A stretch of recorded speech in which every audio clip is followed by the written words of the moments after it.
நீங்கள் பார்த்து கொண்டிருப்பது 24 நியூஸ் தமிழ். வந்துட்டேன்னு சொல்லு, திரும்ப வந்துட்டேன்னு சொல்லு. 25 ஆண்டுகளுக்கு முன்னர் எப்படி வந்தோமோ அதே போல திரும்பி வந்துட்டேன்னு சொல்லு. இது அன்பால சேர்ந்த கூட்டம் என 25 ஆண்டுகளுக்கு முன்னர் கல்லூரியில் பயின்ற முன்னாள் மாணவர்கள் பழனியில் சந்தித்துக் கொண்ட நெகிழ்ச்சியான சம்பவம்.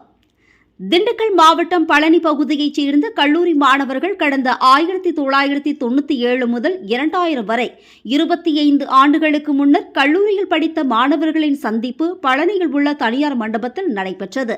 இதில் 50க்கும் மேற்பட்ட முன்னாள் மாணவர்களான ஆசிரியர், தாசில்தார், வழக்கறிஞர், வங்கி உயர் அதிகாரிகளாக பணிபுரிகின்றனர்.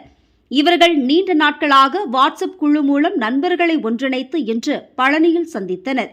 அப்போது தங்களது கல்லூரியில் படித்த அனுபவங்களையும் நிகழ்ச்சிக்கான தருணங்களையும் ஒருவருக்கொருவர் பகிர்ந்து கொண்டனர். மேலும் குழுவாக புகைப்படங்களை எடுத்துக்கொண்டும் தங்களது தொடர்பு எண்களை பகிர்ந்து கொண்டும் தங்களது தொழில் சார்ந்த கருத்துக்களையும் தெரிவித்து மகிழ்ந்தனர். பின்னர் அனைவருக்கும் மதிய உணவு வழங்கியும் ஒருவருக்கொருவர் மகிழ்ந்தனர். 25 ஆண்டுகளுக்கு பின்னர் கல்லூரியில் பயின்ற முன்னாள் மாணவர்கள் கலந்து கொண்ட இச்சம்பவம் நெகிழ்ச்சியை ஏற்படுத்தியுள்ளது.